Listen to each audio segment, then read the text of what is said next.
Good afternoon and welcome to Medellin for the weekly rundown for September the 4th. The biggest news of the week was, apart from Álvaro Uribe returning from Argentina with the famous swine flu, which means he's still running the country on a virtual basis via BlackBerry and telephone and internet. Apart from that, he managed to get his referendum vote through. It's through the lower house, so now it's under the Constitutional Court. Probably the headline that came out of that was the demise of Germán Vargas Lleras, who runs the Cambio Radical Party. He's been opposing the referendum. He was formerly a part of the Uribe Alliance, but he's been against the referendum from the start, and he saw a number of his members move across to the U Party, so he's definitely the loser out of all that. Uribe literally haven't had a word out of him on the subject, but I'm sure he's happy enough. Apart from that, we had some encouraging words out of Analdex today, who said that really the government should run their policy towards Venezuela and Ecuador based on political and self-respect for the country, as opposed to worrying about commercial factors, which is an encouraging move from the guys who normally have got a lot more self-interest than that. Apart from that, we've heard not too much out of the neighbours this week. Chavez has been fairly quiet. Ecuador, in a major surprise, have asked for diplomatic discussions to talk about re-establishing relations. We're expecting some kind of meeting in September. That was definitely good news. The markets themselves have been extremely quiet. The test bonds, the 2020, have traded around the 950 level a week, and they're going to close around 9.25%. The peso's done very little. It's just above 2,000 again, and that's where it'll close the week. And the coal cap is basically on low volume. It's just drifted down. It's down about 1.8% this week, and it's been driven by overseas events. And obviously overseas things are very quiet ahead of the Labor Day holiday on Monday. Macro data has been fairly heavy. Exports for July dropped 23.5%. Just breaking that down, the non-traditional exports, which is Venezuela has the biggest part of, those get weaker and weaker, but the traditional exports are actually kind of recovering. That's mainly to do with the oil price, and obviously oil exports are a huge part of what Colombia does. So they're down, but still not disastrous. We'll have to wait for the import data to try and ascertain where we are in terms of trade. PPI for August was out last night, down 0.7%. I think to put this in context, PPI for the last 12 months is now running at 1%. 1 year ago, that rate was 9% exactly. So that's a huge difference.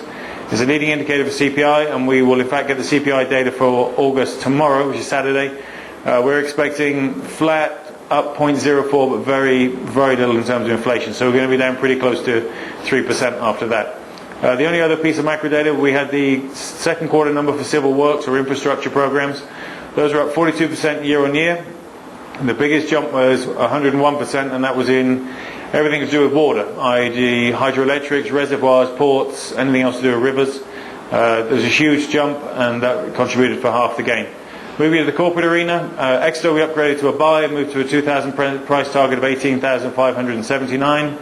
We actually met with the management this week, and they seem to be pretty on track to improve things in 2010. They're pretty much at the mercy of the economy. They're doing what they can in terms of costs and integration and information, but really for them they still have to wait to a large extent till Colombia gets back on track. Rubiales today made a comment on the energy minister's comment last week about the Rubiales field, how big the reserves are.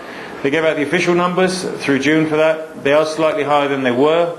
Not significantly. The biggest part is probably that they made the point that they may have to leave about 200 million barrels underground if they can't extend their contract with Ecopetrol beyond 2016. It's hard to see why Ecopetrol, knowing the oil's there, would extend their contract, but we'll have to see what comes of that. Colombianes merged the bulk of their energy units into one company, or at least they propose to do so.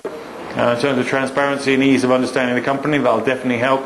ESA's meeting last Monday between ministers didn't take place because of the swine flu issue. That will now take place on Monday, and after that we should have some idea about pricing and timetable. Helmbank, we also moved them to a 2010 price target of 460. It remains a hold for us. We still see the company outperforming the banking sector in general. In other news, Jaime Bermudez, who was cleared of the swine flu, he's been in the Far East all week. There's talk of a South Korean free trade agreement negotiation. He's meeting with the Chinese ministers today.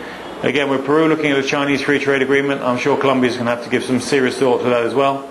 Beyond that, to finish the week, bear in mind or have a spare thought for Gustavo Muñoz, whose son has been 12 years with the FARC guerrillas. Last year he walked the length and breadth of the country in a campaign to advertise the plight of his son. He's just been denied permission to crucify himself in in the main square of Bogota. Obviously the man is desperate to get his kid back, so have a heart, think about that guy, and it's probably something for Chavez to chew on when he says that the FARC are not a guerrilla outfit.